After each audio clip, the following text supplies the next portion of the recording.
아멘. 네, 시간 누가복음 말씀 13번째 시간으로 누가복음 1장 76절로 79절까지 말씀을 전하겠습니다. 먼저 지난 시간 말씀을 통해서 우리는 사가랴의 찬양 전반부를 함께 살펴보았습니다. 성령의 충만함을 입어서 메시아께서 하실 일을 미리 내다보며 찬양했던 그 모습이었죠. 첫 번째는 하나님께서 그 백성을 돌보심을, 메시아를 통해서 돌보신다는 것을 찬양했고, 또 두 번째는 그 백성을 긍휼히 여겨주신다, 이 메시아가 오셔서 하실 일, 그 백성을 긍휼히 여기시는 것을 찬양했습니다. 그리고 세 번째로 성결과 의로 사는 새 삶을, 메시아가 오셔서 우리에게 그 새 삶을 주신다라는 것을 찬양하는 사가랴의 모습을 볼 수가 있었습니다. 이렇게 사가랴의 찬양 전반부에는 하나님의 약속대로 구약에서부터 약속하셨던 이 메시아께서 이 땅에 오셔서 이루실 일에 대하여 높이고 찬양하는 그러한 이 사가랴의 고백이 담겨 있는 것이죠. 이제 사가랴의 찬양 후반부, 오늘 본문에서는 그 내용이 전환되고 있는 것을 우리가 볼 수가 있습니다. 자, 오늘 본문 76절로 77절까지 말씀을 화면을 통해 우리 같이 함께 읽어보겠습니다. 이 아이여, 네가 지극히 높으신 이의 선지자라 일컬음을 받고 주 앞에 앞서가서 그 길을 준비하여 주의 백성에게 그 죄사함으로 말미암는 구원을 알게 하리니. 아멘. 자, 여기서 사가랴는 메시아가 오시기에 앞서 활동하는 자에 대해서 초점을 잠깐 옮기고 있습니다. 누구이죠? 곧 자신의 아들인 요한이 어떤 사명을 가지고 있는지, 그 사명을 어떻게 활동할 것인지 이 예언의 노래를 전하고 있는 것입니다. 사가랴는 당시 아이가 태어난 지 8일밖에 되지 않았으나 하나님의 약속을 신뢰했기 때문에 가브리엘을 통해 주셨던 그 약속의 말씀대로 이 아이가 장차 어떻게 될 것인가, 지극히 높으신 하나님의 선지자가 되어서 그것으로 또 일컬음을 받게 될 것이다, 믿음으로 그 앞날을 내다보고 있는 것이죠.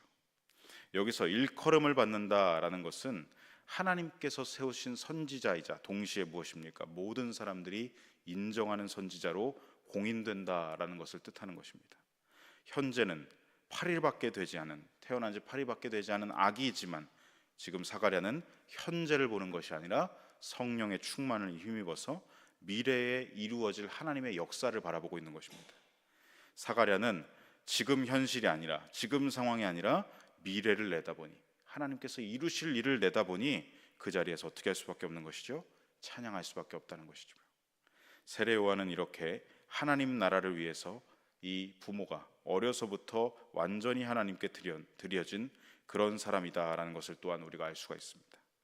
그 부모인 사가랴와 엘리사벳도 요한을 하나님 나라를 위해, 하나님 나라를 준비하는 사람으로 키워갔다라는 것을 우리가 또한 볼 수 있는 이 찬양이기도 하죠. 여러분, 요한이 감당해야 할 하나님 나라의 사명이 무엇이었겠습니까? 76절 하반절 말씀대로 주 앞에 앞서가서 그 길을 준비하여, 요한이 감당해야 할 일은 메시아의 오실 길을 준비하는 것이었습니다. 메시아께서 오셔서 하실 일이 너무나 위대한 일이었고 거룩한 일이었기 때문에 그 사전 준비가 반드시 필요한 것이죠.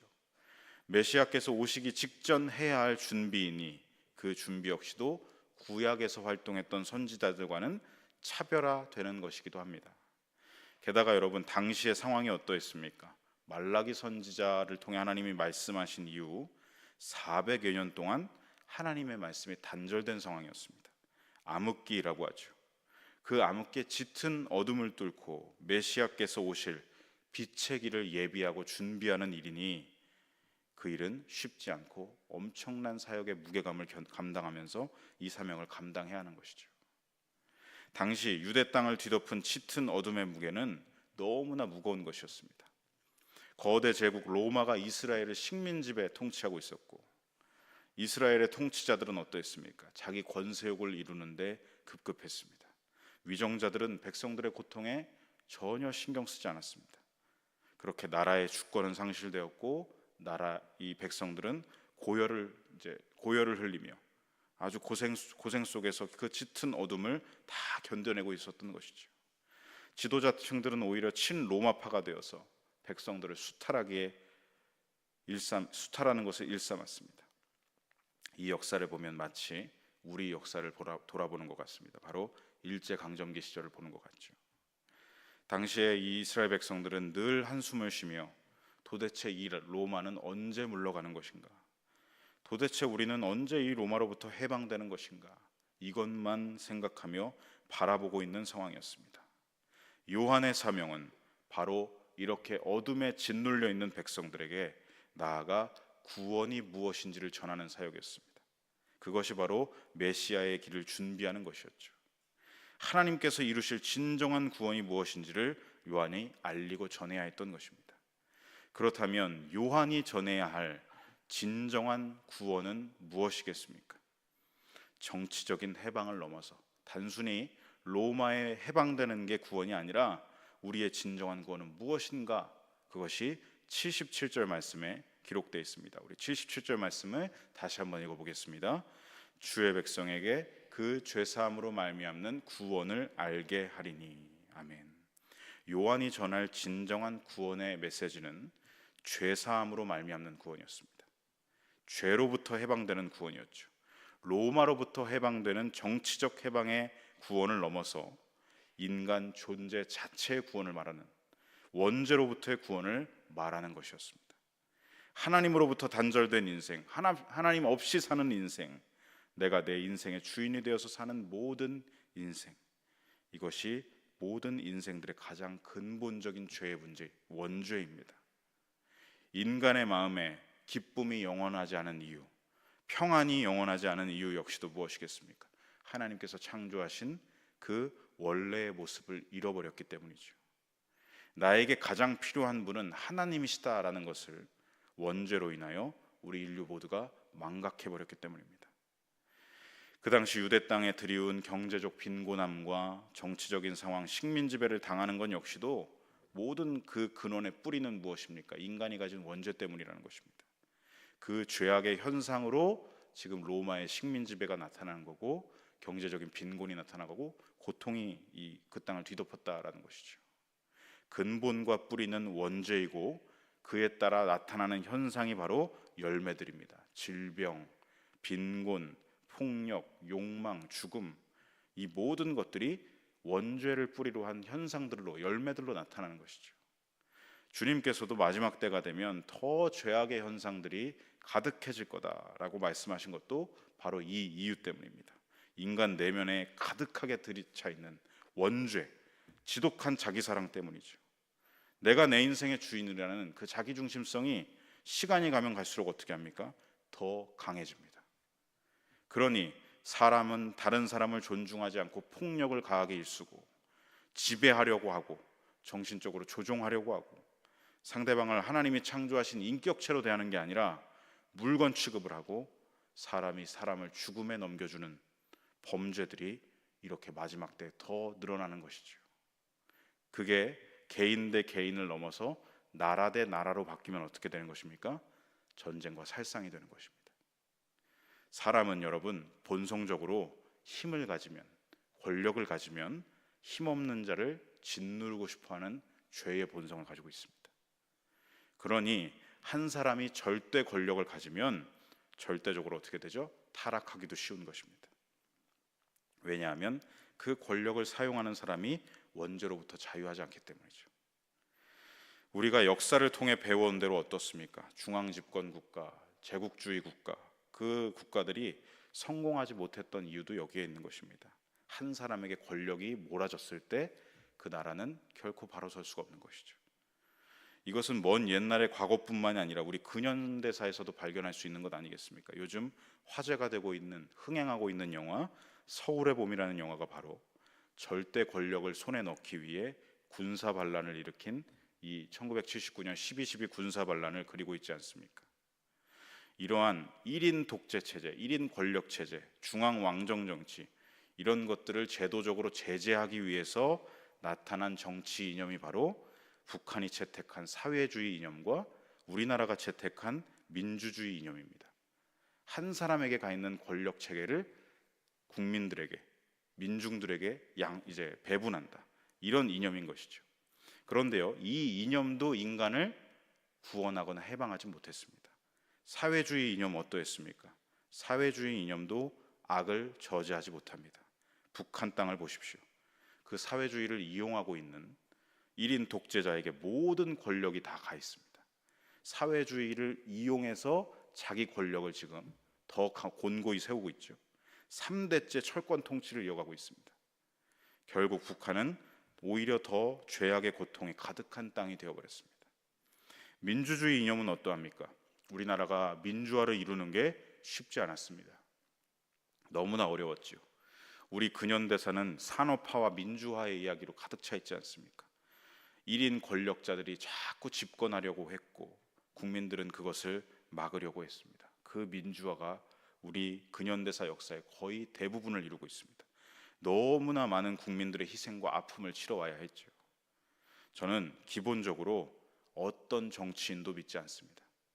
자유를 외치는 정당과 평등을 외치는 정당, 제가 실명을 거론하진 않습니다. 이 두 정당이 있죠. 정치인들은 그렇게 자유를 외치고 평등을 외치고 좋은 이념을 외치지만 실제 이 인간 내면의 본성에 있는 원죄는 해결되지 않았기 때문에 그들은 어떻게 합니까? 결국 또 표를 얻고 당선이 되어 권력을 얻는 순간 국민들에게 조아리던 이 고개를 뻣뻣하게 듭니다. 그 권력을 국민이 준 것인데 국민을 위해서 쓰는 것이 아니라 자신을 위해 쓴다라는 것이죠. 우리 안에 있는 지독한 자기중심성 때문에 그들도 어떻게 할 수가 없는 것입니다. 지독한 자기 사랑과 자기중심성이 발동하기 때문이죠. 그들은 어떻게 합니까? 그래서 국민이 내어준 권력을 4년, 5년 동안 결국 자기를 위해서 쓰다가 내려오는 것입니다. 그러다가 시간이 지나서 선거철이 되어서야 그제서야 또 국민들에게 허리를 굽히는 거죠. 저는 그래서 정치인들이 선거철에 외치는 소리들을 믿지 않습니다. 국민 여러분, 저를 믿어주십시오. 그 누가 외쳐댄다 해도 저는 그 말을 믿지 못하겠습니다. 그렇다고 제가 투표를 안 하지는 않습니다. 저는 다만 투표를 할 때 중립적인 자세를 가지고 한쪽의 권력이 몰리는 상황은 막아야 된다라는 생각으로 투표를 합니다. 그리고 그 투표를 하면서 기도합니다. 하나님 이번엔 제발 하나님의 마음을 아는 정치인이 나오기를 소망합니다. 하나님 제발 하나님을 경외하는 위정자가 한 사람이라도 나오길 소망합니다. 그렇게 기도하면서 투표를 하는 것이죠. 성도 여러분, 제가 왜 이 이야기를 드리는 것이냐면 이 정치 이념은 나쁘다, 이 정치 이념은 좋다, 이 정당은 나쁘다, 이 정당은 좋다, 이런 의미로 말씀드리는 것이 아닙니다. 우리는 본질을 봐야 한다는 것입니다. 77절 말씀에 비추어서 유대 백성들은 계속 정치적 해방을 소망하고 꿈꾸고 있는데 진짜 구원은 성경에서 지금 말씀하시는 겁니다. 그게 구원이 아니다. 정치적 어떤 해방과 이념이 우리를 구원하는 게 아니다. 인간의 근본적인 구원은 뭐냐? 죄사함의 구원이라는 것입니다. 유대가 로마로부터 해방되어도 어떻습니까? 시간이 지나면 또 불의와 악은 그 나라를 또 뒤덮습니다. 원죄가 해결되지 않는 한 이 역사는 계속 고리처럼 반복되는 것이죠. 저는 이 77절 말씀에 비추어서 인간이 만들어낸 그 어떤 이념과 정치는 결코 우리를 구원하지 못한다라는 것을 말씀드리는 것입니다. 인간이 아무리 좋은 이념과 정치를 내세워도 이 이념과 정치를 실행하는 인간이 원죄에서 자유하지 못하기 때문에 속수무책으로 이념과 정치는 무너지는 것입니다. 오늘날 우리가 뉴스로 보는 소식들을 보십시오. 긍정적이고 희망적인 소식들이 늘어나기보다는 부정적이고 범죄와 난리의 소식들이 더 많습니다. 이 이유 역시도 무엇입니까? 인류가 가진 원죄, 지독한 자기중심성이 그 뿌리에서 현상으로 나타나는 것입니다. 그러므로 모든 인류에게 필요한 구원은 바로 원죄에 대한 죄사함을 받고 우리가 다시 하나님을 아는 존재로 변화되는 것, 창조의 원래 모습대로 돌아가는 것, 영생의 삶을 살아가는 진정한 구원이 우리에게 필요한 것입니다. 인간의 문제는 이념과 체제, 정치의 문제가 아니라 근본적으로 인간이 자신을 창조한 하나님을 다시 만나고 알아야 해결되는 문제다라는 것이죠. 세례 요한은 이렇게 정치적 구원과 해방을 꿈꾸는 백성들에게 가서 그게 우리의 구원이 아니야. 진짜 구원은 우리가 원죄로부터 사함을 받고 해방되는 진정한 구원이다.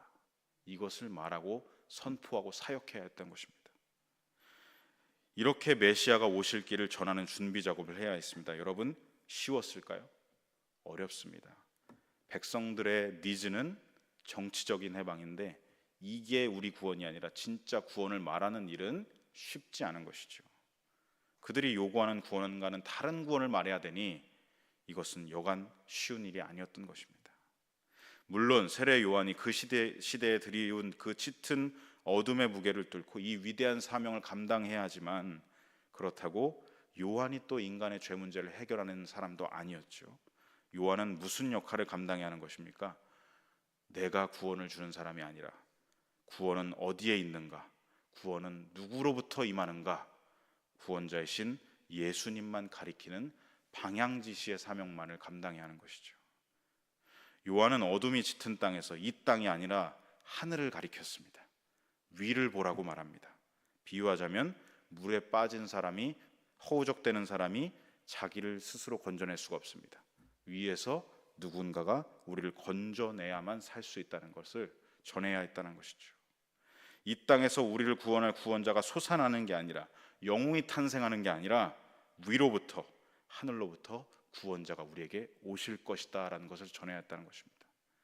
그러므로 땅을 보지 말고 위를 보라고 했던 것이죠. 그 내용이 바로 78절로 79절 말씀에 나오고 있습니다. 우리 함께 읽어보겠습니다. 이는 우리 하나님의 긍휼로 인함이라. 어둠과 죽음의 그늘에 앉은 자에게 비치고 우리 발을 평강의 길로 인도하시리로다 하니라. 아멘. 성도 여러분, 죄인인 인간이 인간 스스로를 어떻게 구원할 수가 있겠습니까? 물에 빠진 사람이, 허우적대는 사람이 스스로를 어떻게 건져낼 수가 있겠습니까? 이 땅에 가득 찬 죄악의 어둠을 몰아낼 수 있는 것은 오직 위로부터 아래로 비추는 거룩한 빛인 줄로 믿습니다. 동이 트며 돋는 해가 어둠과 죽음의 그늘에 앉은 자를 비추며 그 모든 어둠을 몰아내는 것이죠. 78절 상반절에 보시는 대로 하나님의 긍휼의 마음을 품고 이 땅에 오시는 그 메시아, 오직 예수 그리스도, 그분만이 우리를 죄악에서 건질 수 있고 구원하실 수 있고 이 땅의 모든 어둠을 물러가게 하실 수 있다는 것입니다. 그러므로 79절 하반절, 우리 발을 그분께서 평강의 길로 인도하시리로다 하니라. 아멘. 여러분, 인간은 위로부터 임하는 구원, 예수님으로부터 임하는 죄사함의 구원을 받을 때에 진정한 평강을 얻는 것입니다. 지금 우리가 왜 평강이 사라지고 기쁨이 사라지는 이 마지막 시대를 살아갑니까? 예수님으로부터 임한 구원을 바라지 않는 세상의 풍조가 더 가득해지기 때문이죠. 죄사함의 구원이 아니라 기술의 구원을 원하고, 죄사함의 구원이 아니라 정치적인 해방을 원하고, 이 본질과 핀트가 나가 있기 때문에 계속해서 인류는 평강을 얻으려고 하지만 평강을 얻을 수 없는 것이고, 기쁨을 얻으려고 하지만 참된 기쁨을 얻으려고 할 수가 없는 것입니다. 원죄로 인한 모든 걱정과 염려와 불안과 우울은 여러분, 우리가 죄사함의 구원을 얻을 때 세상이 알 수도 없고 줄 수도 없는 참된 평강으로 평강이 우리에게 임하고 그 우리 마음과 생각과 삶이 회복되는 것입니다. 말씀을 이제 마무리하면서 이 말씀을 우리 가운데 함께 적용해 봅니다. 여러분, 요한의 아버지 사가랴는 이렇게 엄청난 앞날의 일들을 성령의 충만함 가운데 예언하고 있습니다. 76절로 77절에서는 자신의 아들 요한이 할 사명이 무엇인가, 위로부터 임할 구원을 가리키는 사명을 감당할 것이다 라는 것을 노래했고, 78절로 79절에서는 마침내 그 가리킴의 끝에 계신 예수님께서 그분이 이 땅에 오셔서 빛으로 오셔서 우리를 구원하시고 그로 인한 평강이 우리에게 임할 것이다 라는 것을 예언으로 찬양하고 있는 것이죠. 성도 여러분, 오늘 예배에 여는 찬양으로 불렀던 새 찬양 찬송가를 여러분 기억하시기 바랍니다. 그 찬송가를 보면 그 찬송가의 가사에 오늘 사가랴의 고백이 그대로 담겨 있습니다. 550장 1절을 보시면 시온의 영광이 빛나는 아침, 어둡던 이 땅이 밝아오네. 위로부터 돋는 해가 우리를 비출 때 우리의 어둠이 물러간다는 말이죠. 슬픔과의 통이 어떻게 된다고 합니까? 기쁨이 된다. 시온의 영광이 비추오네. 요한은 이것을 가리키는 사명을 감당했습니다. 땅을 보지 말고, 나를 보지 말고 위를 봐라. 돋는 해 예수께서 우리를 비추시고 우리를 구원하실 것이다. 이것을 가리키는 역할을 감당하였습니다. 진정한 구원은 죄사함의 구원임을 가리켜야 하는 요한의 사명을 말하고 있는 것이죠. 요한이 위를 가리키며 내가 아니라 돋는 해를 보라고 할 텐데, 그것을 미리 예언하고 있는 사가랴의 찬양처럼 느껴지는 찬송가입니다. 이어지는 84장 1절 찬송가 보시면, 온 세상이 캄캄하여서 참 빛이 없었더니 그 빛나는 영광 나타나 온 세상 빛이었네. 마침내 이 땅에 오신 예수님을 말하고 있는 것입니다. 영광, 영광의 주, 영광, 영광의 주, 밝은 그 빛 내게 비추었네. 영광, 영광의 주, 영광, 영광의 주. 이 세상의 빛은 누구시라고요? 오직 주 예수님이시다. 요한은 위대한 사명을 가진 선지자지만 선지자일 뿐입니다. 이 세상의 구원은 참 빛은 오직 예수 그리스도십니다. 이를 분명하게 선포하고 있는, 찬양하고 있는 사가랴의 모습을 또한 볼 수 있는 찬송가였습니다. 마지막 412장 4절입니다. 이 땅 위에 험한 길 가는 동안 참된 평화가 어디 있나? 이 땅에선 평안을 찾아볼 수가 없다는 얘기죠. 우리 모두 다 예수님 친구 삼아 참 평화를 누리겠네. 평화로다. 어디서부터 내려온다고요? 하늘 위에서 우리에게 내려오네. 그 사랑의 물결이 영원토록 내 영혼을 덮으소서. 아멘. 여러분, 세상에 알 수도 없고 줄 수도 없는 참된 평화, 이 땅에 사는 우리에게 참 평화는 오직 예수님으로 말미암아 임하는 구원이 우리에게 있을 때 그 구원의 은혜로만 얻을 수 있는 것입니다. 이것을 찬양하는 사가랴의 믿음의 고백이 이 찬송가에서 또한 느껴지는 것 같습니다. 사랑하는 성도 여러분, 우리에게 돋는 해와 같이 빛날 구원의 빛, 그 빛을 기다리는 절기가 지금 바로 이 강림절 빛의 절기입니다. 우리의 유일한 구원은 오직 예수님이십니다. 그것을 묵상하며 이 강림절을 살아가시길 바랍니다. 예수님으로 인해 기뻐하시고 예수님이 오시길 소망하시고 예수님이 하신, 우리에게 이루신 위대한 일을 찬송하시는 저와 여러분의 복된 찬양의 삶이 되시기를 간절히 소망하고 축복합니다. 아멘. 우리 시간 84장, 찬송가 84장 1절 함께